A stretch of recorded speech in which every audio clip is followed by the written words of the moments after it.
us spoiler kings here at the Nerd Huddle like to review movies a little bit differently, right? We don't do the whole thumbs up, thumbs down. We don't do 5 stars, none of that BS. We have a way cooler way we do it, and that's right down below. You'll see we rate the movies or TV shows, and either a watch now, a watch later, or a watch never. A watch now means, oh my god, this movie or this media is so fantastic. Just drop everything, go watch it right now. It's priority because it's that good. A watch later means, it was okay. It's something to watch, but you can probably catch it on streaming. It's not really priority. And a watch never means don't give this movie or media any time of day. It's so bad and trash. Do not give it your coin because it's just the worst. So, with that being said, you want to give him a rating first?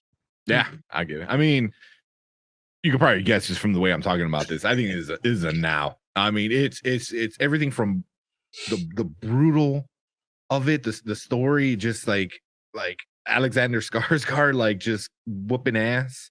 It was just really, really cool.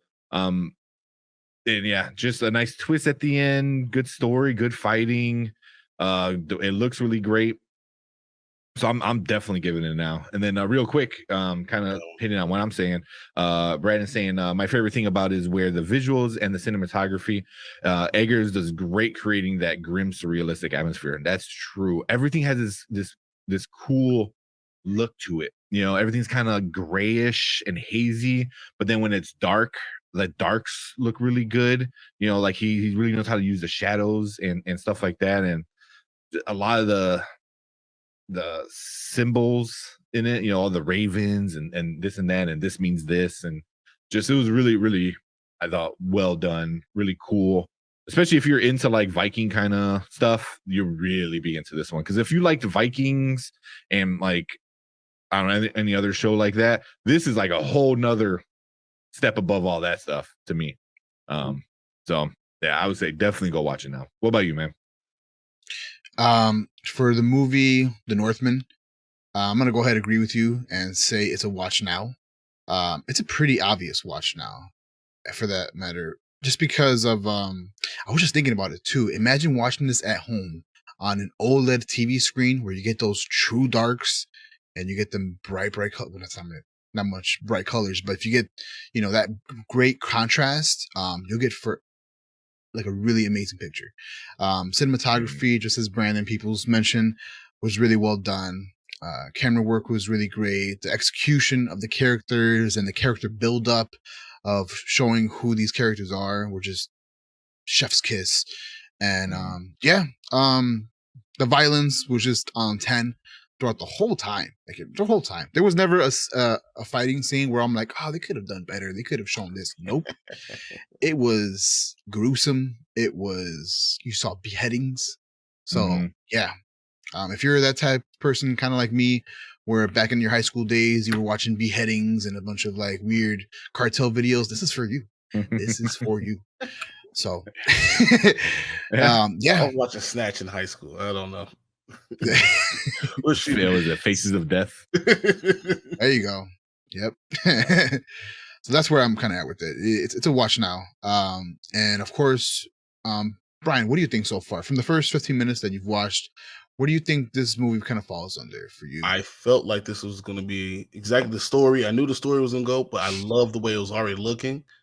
I was honestly, I was enthralled with what was happening already. At the beginning, I was weirded out, like what's happening here, and then all this stuff was kind of coming together. But I really felt a feeling about Nicole Kidman at the beginning,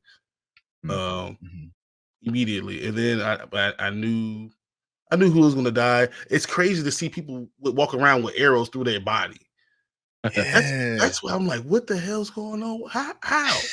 I get a paper cut. I'm like, oh my god! He's walking around with an arrow through his body and still got to get beheaded. I thought that was, strong. It had a lot of good parts already in it. So, yeah, and it's not that long. That's another. It's not. It's about an hour 45 minutes. Hour 50 minutes. So I like that. Yeah. And then we got Martin got a question. He goes, Brian, how many tank tops you have, or have you not changed since Sunday?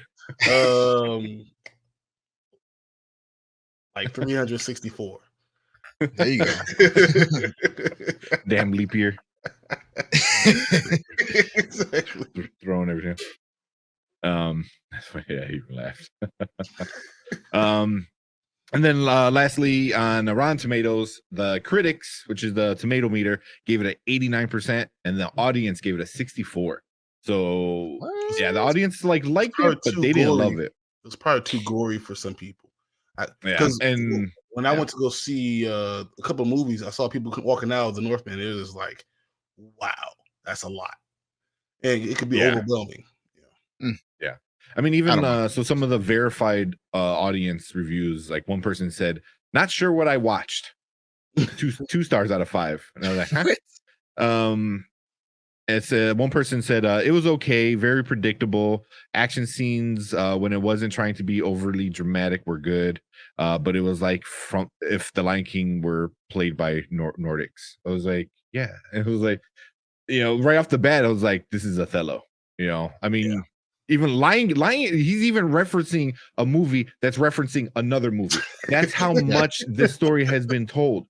It doesn't mean it's a bad thing. Exactly. You know what I mean? Like, yeah. How many times have we seen Shakespeare stories being retold a bazillion times? Like Avatar. We just talked about Avatar in the pre-show. Exactly. Avatar's Romeo and Juliet, but with aliens. It's like, so we've seen it before. So it doesn't necessarily mean it's bad if you could put a cool take on it. But no, yeah, but it was predictable, and I didn't even think about Nicole Kidman until when Brian said it, and I was like, yeah, it's kind of true. She was very cold-hearted right off the bat. She's very standoffish, even the way she was talking, and that's probably why I was like, "Nah, I'm good. Nah, I'm all right." Yeah, for one thing only, for my seed. Yeah, that was it. I'm good. Yeah. And then last one, this one person said it's not worth it to pay at the movies. This is one of those movies that you can just wait till it comes on regular TV, which I disagree completely. You want to see this on the big screen. You want to see this at home in 4K with blasting freaking surround sound. Like